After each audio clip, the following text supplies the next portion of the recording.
The Secretary to the Ministry of Health has granted the position of Acting Director General of Health Services to the official who is 10th among the 11 Deputy Director Generals in the line of succession in accordance with the public service norms. The first in the line of succession who has held the position of Acting Director General of Health Services on several occasions has made a written request to the subject minister that he ensure that a suitable and qualified person is selected to the position of Director General of Health Services in a transparent manner, taking into consideration instructions handed down by court in 2007. Meanwhile, a collective of health service trade unions consisting of representatives from the nursing service and other non-medical services commenced a Satyagaha campaign opposite the Ministry of Health today, calling on the authorities to take disciplinary action against the Director General of Health Services who retired yesterday based on the findings of an investigation conducted by the Presidential Investigations Unit, the report of which was handed over to the Secretary to the President in August last year.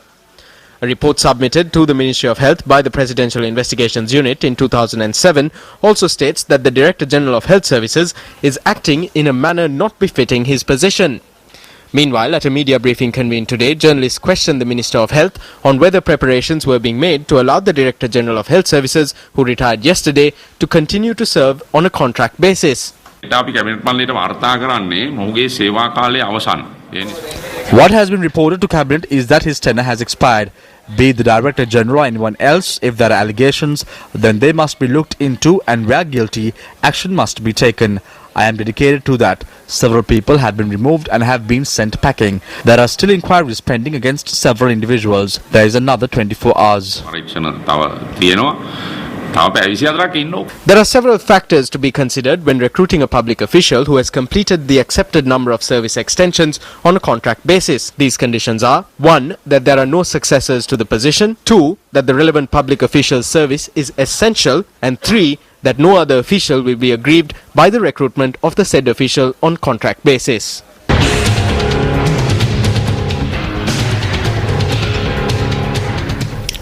Deputy Leader of the United National Party, Sajid Premadas, says that his party will create a president who will go to the people or to the feet of the people and serve them. A meeting was held yesterday under the auspices of Sajid Premadas in support of the UNP candidates contesting for the Kegalle district.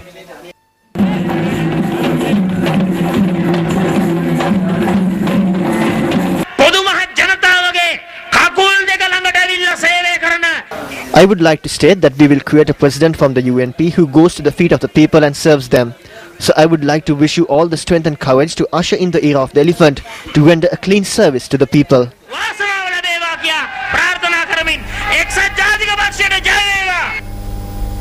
The chairman of the Wattegama Urban Council, who was accused of assaulting a fruit vendor, was arrested today. The police said that the chairman had handed himself over to the police. Investigations were launched to apprehend the suspect regarding an incident where a fruit stall was attacked in the Wattegama town on the 29th of July. Meanwhile, court rejected bail for the chairman of the Kalutara Pradeshiya Sabha, who was remanded on bribery allegations. Colombo Chief Magistrate Rashmi Singapuli ordered that the suspect and the employee at the Pradeshiya Sabha office be further remanded until the 21st of this month. The suspect was arrested by the Bribery Commission on the 25th of July while accepting a bribe of 3 million rupees to construct an access road to a land in Nagoda, Kalutara.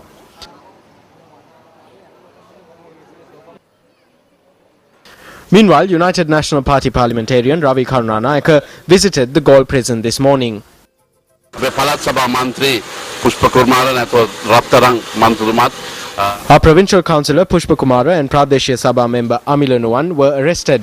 Is it not a crime to imprison a politician who went to assist the police at a time when ministers who hurl stones at courts are roaming free and others are allowed to go abroad after murdering people like Bharata Lakshman? Today, many government politicians are corrupt and even abuse children. Is it fair for the police to turn a blind eye to all of that?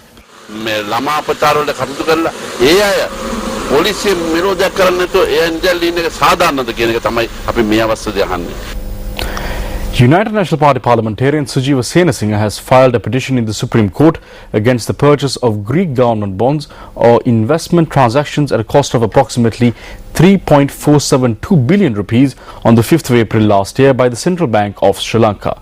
The petitioner states that the purchase has been made from the secondary market through intermediaries, namely Morgan Stanley, Jeffreys and Com Incorporated, Royal Bank of Scotland PLC and Commerce Bank AG. The petitioner states that the loss incurred by Sri Lanka as a result of the transaction amounts to 1.2 billion rupees as of today. The petitioner states that despite the risk factor being very obvious in Greece, the Central Bank of Sri Lanka did not pay any heed to take into consideration the market trends and the projections, and instead chose not to obtain prior approval of the Monetary Board as required by law. The petitioner notes that the purchase of Greek government bonds were carried out in a non-transparent manner.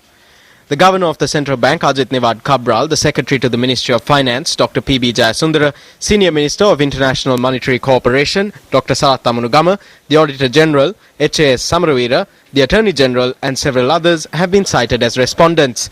The petitioner seeks an interim order preventing the respondents from making any further investments in bonds issued by the Government of Greece.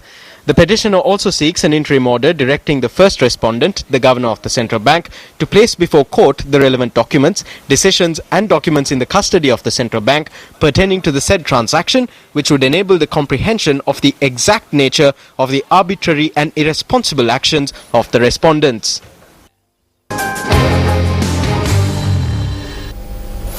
In other local news, DNA parliamentarian Andrew Kumar Dissanayake raised questions in Parliament today pertaining to the hedging deal and other controversial issues surrounding the Ceylon Petroleum Corporation.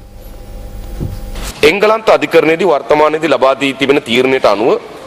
accordance with the verdict handed down by the court in England, what is the interest that must be paid on the $162 million? What is the legal cost? Second, what steps has the government taken to investigate the fuel that left vehicles stranded on roads despite meeting the CPC's accepted impurity levels? Third, have the reasons for the supply of substandard petrol been discovered? What action has been taken against those responsible? And fourth, what was the process that was followed in allowing the Vitol Corporation, which had been previously blacklisted, to recommence supplying diesel? අනුගමනය කළ ක්‍රියාමාර්ගය කවරේද? දැනට සිටි බැංකුව සමග නඩුවේ මිලියන 268.9ක් ගෙව්වා. හැබැයි ඒක බෙරුම් කරන්නේ අවසන් වෙලා අපේ වාසියට තීන්දුව වෙච්ච නිසා In the case involving Citibank, 268.9 million has been paid. Since the verdict went our way, we will be recompensed the legal costs. In the case involving Chartered Bank, 467 million has been paid. There are still legal bills to come. With regard to the substandard petrol issue, following the recommendations of the report of the three-member committee, one official has been sent on mandatory leave and an internal inquiry is underway with regard to filing a charge sheet. The 1,888 vehicle owners inconvenienced by the issue have been paid 28 million rupees as of now as compensation, according to the recommendations of the report. 34 appeals have been submitted. With regard to the blacklisted company, due to the necessity of obtaining diesel at a low cost, the company was charged a fine of $150,000 and re-registered as a supplier on the approval of the board of directors of the CPC. අසාදු ලේඛනයෙන් ඉවත් කර සංස්ථාවේ තෙල් සුපීම් කරුක ලෙස ලියාපදිංචි කර ගැනීමට සංස්ථා අධ්‍යක්ෂක මණ්ඩලයේ අනුමැතිය මත සිදු කර ඇත. Opposition leader Ranil Wickremesinghe raised questions on the issues surrounding the ZESCO in Parliament today. How many students were selected to universities according to number 1 and how many were not selected to universities according to number 2 based on the respective faculties? Also, what steps will be taken to ensure justice is served to those who were not selected? We informed about this and hoped that the minister would give an answer. Now there is no minister to get an answer from. The deputy minister will give an answer with the approval of the minister. Can you tell me to which area has he gone to? මහා සංගරුවනගේ සුවිශේෂ පිරිවනක අත්පත්‍ර සහ උපාධි පිරිනැමීම සඳහා එතුමා ගිහිල්ලා ඉන්නවා. හැමදාම ගිහින් පිරිවෙනක ඉන්න. දැන් වෙලාදී ළමයි යන්න දරන්නේ. පිරිවෙන වලට යන්න